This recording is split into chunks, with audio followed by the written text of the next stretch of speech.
Welcome back, everyone. I had filmed this video before I wound up getting sick with the flu and pneumonia, so I'm just now getting around to editing it, so I do apologize. There's no intro to this video.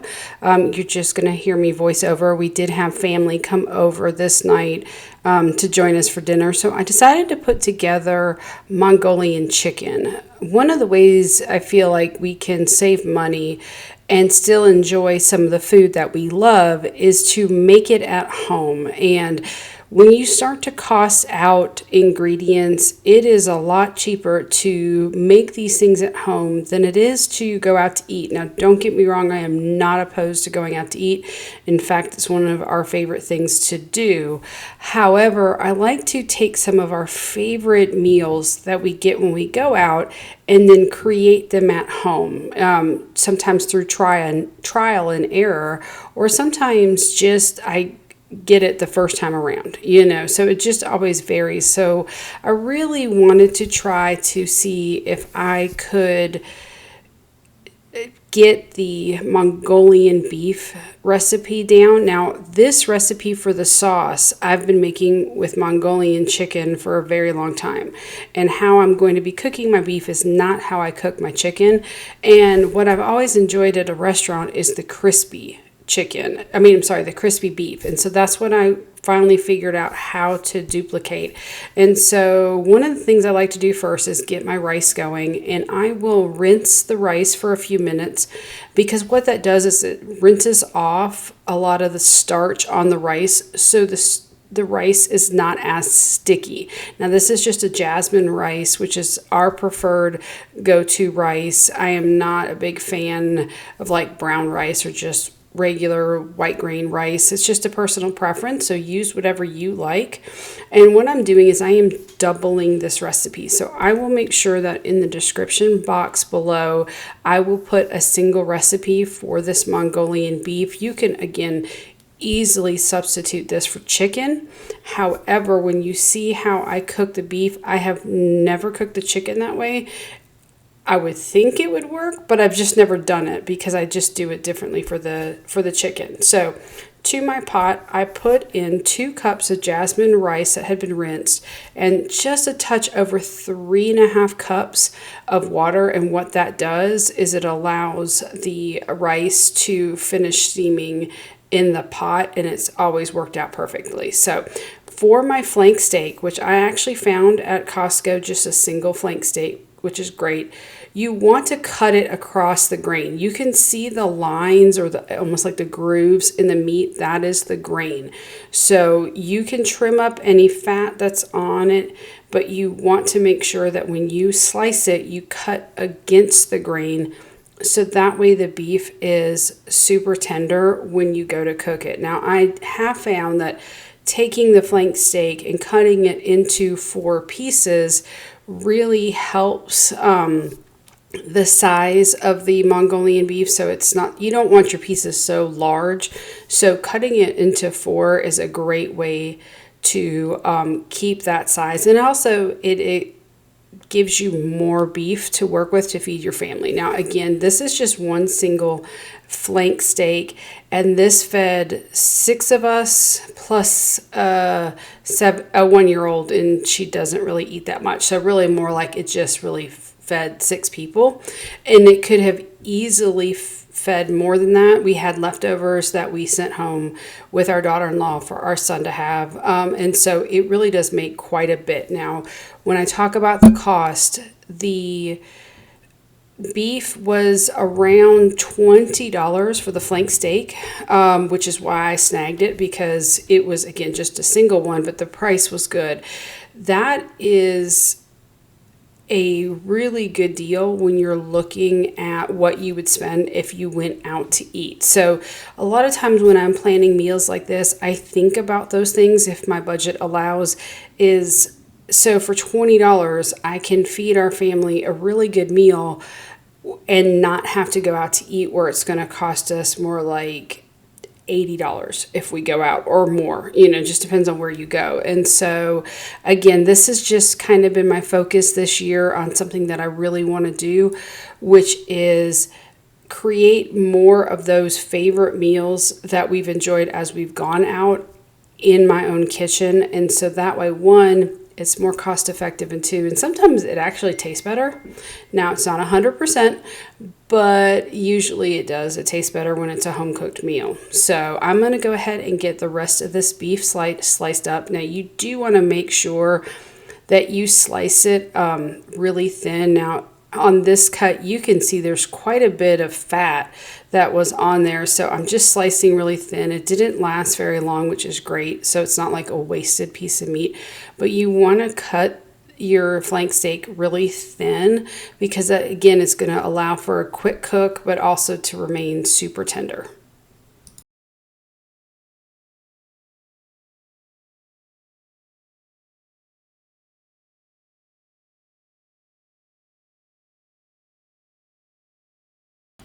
Once all of the flank steak is cut, you're going to want to cover it in cornstarch. Now, you do not want to season the meat at this point, just because there is going to be a ton of flavor in your Mongolian sauce that we're going to be making here in just a little bit.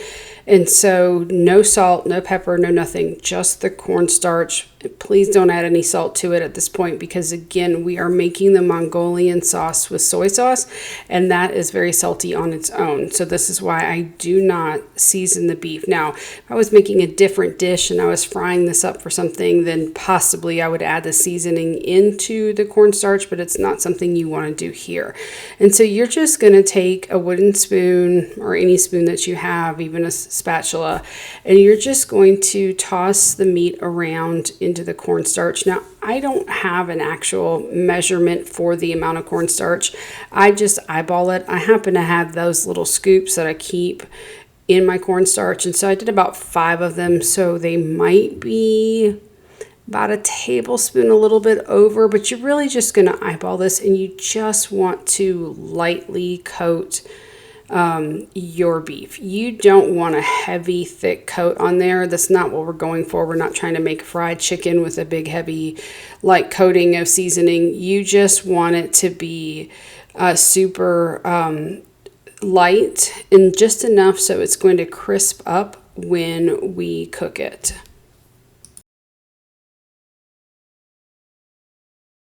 Okay, so I do now have all of my beef coated, and as you can see, it's a really light coat on there, and that's all you want.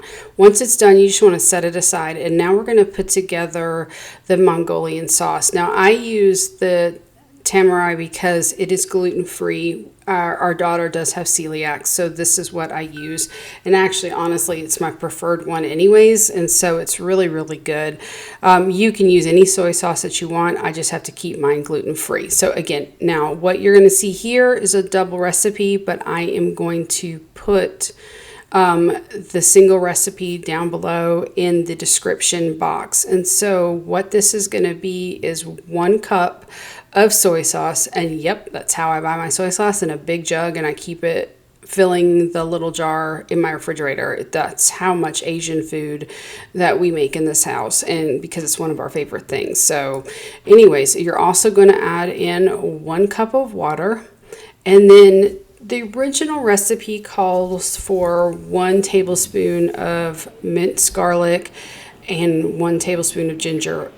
At this stage, because I have been making this recipe for so long, I don't even measure it anymore. I just use these tubes of ginger and garlic because it's so much easier, and I just squeeze. You really can't go wrong, I should say, with the measurement on it. So a lot of times when it comes to this, I just eyeball it. I don't measure it anymore. I used to in the beginning, but I don't do that anymore just because, again, a little extra ginger works for us. A little extra garlic works for us. It's really hard to mess up this sauce. And so now what we're going to do is add in the brown sugar. Again, the original recipe calls for a 1/2 cup. You're going to be adding in, because I'm doubling it, 1 cup of brown sugar. And so I'm going to go ahead and get that in there. And what I have found with this sauce is that you can actually, if you need to make this keto friendly, you can use the brown sugar replacement in this Mongolian sauce, and it works great. You really cannot tell the difference. There was a time when we were doing keto and it was just across the board for everybody, and I would use that substitute and it works great. However, when I'm making this, my husband eats something else because he doesn't like those artificial sugars any longer, and so I usually just make him something else when I'm doing Mongolian chicken or beef. So a lot of times I'll make him his own little stir fry in a different pan so it covers that. But just so you know, you can absolutely use the brown sugar like replacement. I forgot what it is, and it works just fine.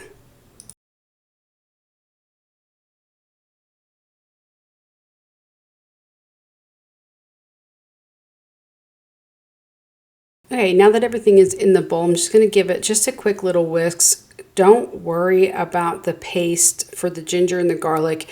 If it doesn't look like it's going to like come together, it absolutely will. It'll break down and infuse into the soy sauce and the water, so don't worry about that.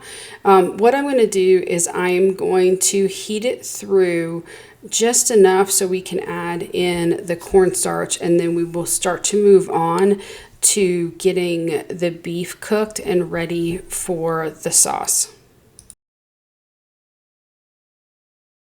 Now, if I was making this as Mongolian chicken, what I would do is I would put all of this actually in a pot, not just in a bowl, and then I would go ahead and heat this through. Once it comes to a boil and it starts to come together, I'm going to be adding in cornstarch, and you're going to add in, for this recipe, again, 2 tablespoons of cornstarch, 2 tablespoons of water. Again, keep in mind that is a double recipe.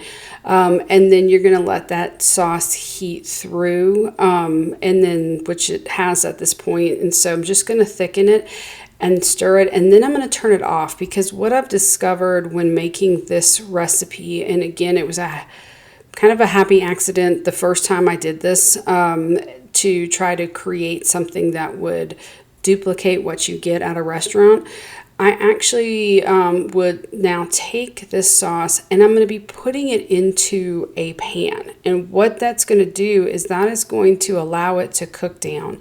And you will see that here in just a little bit. But for right now, I have it off to the side and it's time to start cooking the meat. Now, I have my deep fryer. You will see some recipes that tell you to fry it just a little bit of oil in the bottom of a pan. That does not work. I don't like that method. I have tried it in the past as I've tried to get a recipe that works, and it never does. It never gets it crispy. So with talking with my husband, he said deep fry it, because that's what they used to do in the kitchen. My husband and I both met at culinary school, and so we both worked in a kitchen. He was a chef and I was a pastry chef years and years ago. This is not what we do anymore. But he said that's what they would do when they were in a kitchen. And I'm like, that would make sense. I don't know why it just didn't click before, but never made sense. But you can just see, you put the meat in, you want your oil to be about 335 to 350, no higher than 350. And then I just put in, a spoonful or so, if you will, and let it fry to get crispy. It only takes about a minute and a half, maybe 2 minutes tops to fry it, because keep in mind those pieces are really thin. So they are not going to take long to cook at all. And so you just want to get the meat cooked where it's crispy, and then pull it out and just put it on a paper towel and set it aside. I'm going to go ahead and get the rest of this meat cooked and show you what we're going to do next.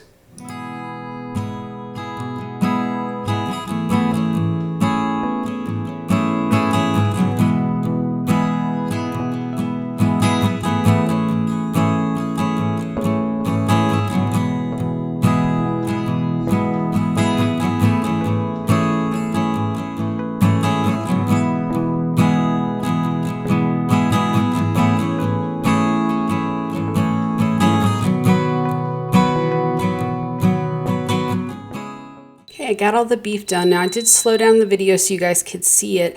That is how crispy the meat, and that is what it's going to look like. Once this is done, you're just going to want to set it aside while you work on the sauce. So what I'm going to do is I'm going to be taking the Mongolian sauce and putting it into a fry pan. Now, yes, you could do this in the saucepan, but you will see why I'm doing this in just a little bit. And so what I'm doing with this Mongolian sauce, now for the chicken, like I said, I just heat it through, let it thicken, and then I pour it over the chicken when it's cooked, and that's it. But with the Mongolian beef, when I did this the time before last, as I was trying to perfect this recipe, I decided to just go ahead and put it in a frying pan and let me reduce it down. Let me see if that reduces down and gives me that thick, almost like ooey gooey yummy Mongolian sauce. And that is exactly what it did.